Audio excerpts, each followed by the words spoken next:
thousands of years, practically since the world began, we've had peace and war. Peace and war. We marked out boundaries and went to war to change them.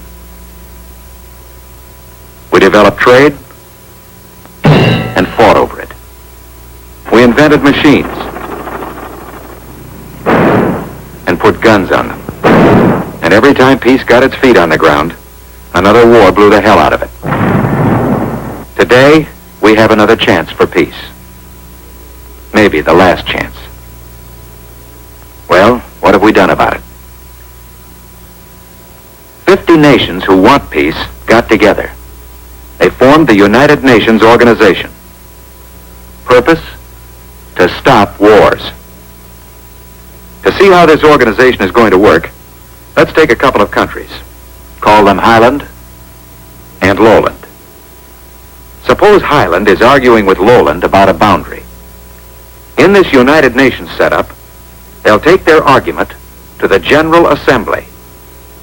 And here, in front of all the other countries in the world, Highland and Lowland will sound off with their complaints. The other countries give them advice or criticism, try to get the problem straightened out. But suppose after hearing the arguments, the General Assembly decides that this is a job for legal specialists. In this case, they take their legal tangle to the International Court. There, the judges dig into the evidence and hand down a decision. But countries have other problems. They get into economic trouble, business jams. The factories in one country and the raw materials in another can lead to all sorts of fights over trade.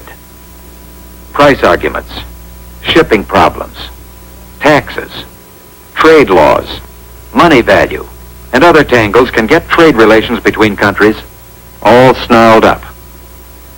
This kind of question is one for the Economic and Social Council, an outfit set up especially to handle this sort of thing. This council sends a committee to study the raw materials of Lowland and the industries of Highland, and then suggest ways for them to get together and do business without scrapping. Most countries can settle their disputes peacefully, because all the other countries of the world will insist on peaceful settlement.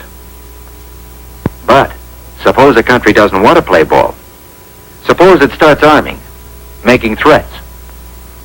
Then the United Nations has a powerful last resort. The Security Council is set up to guarantee peace by force, if necessary. If the Big Five, Britain, China, France, Russia, and the United States, and 2 of the 6 other nations on this council decide that a country is hell-bent for trouble, they step in and say, look, either you settle this peacefully, or we'll settle it for you. But if a warning isn't enough, if a country keeps right on making trouble, then the Security Council isolates him, cuts off his trade and communications. And if this doesn't stop him, the Council can shoot the works, calling on the other United Nations for armed force to stop the fight. The United Nations Organization is a working plan for peace. 50 nations have decided to put war out of business. This plan may not be perfect. It's still open for improvements. But it is a chance for peace. And up to now, it's the best chance we've ever had.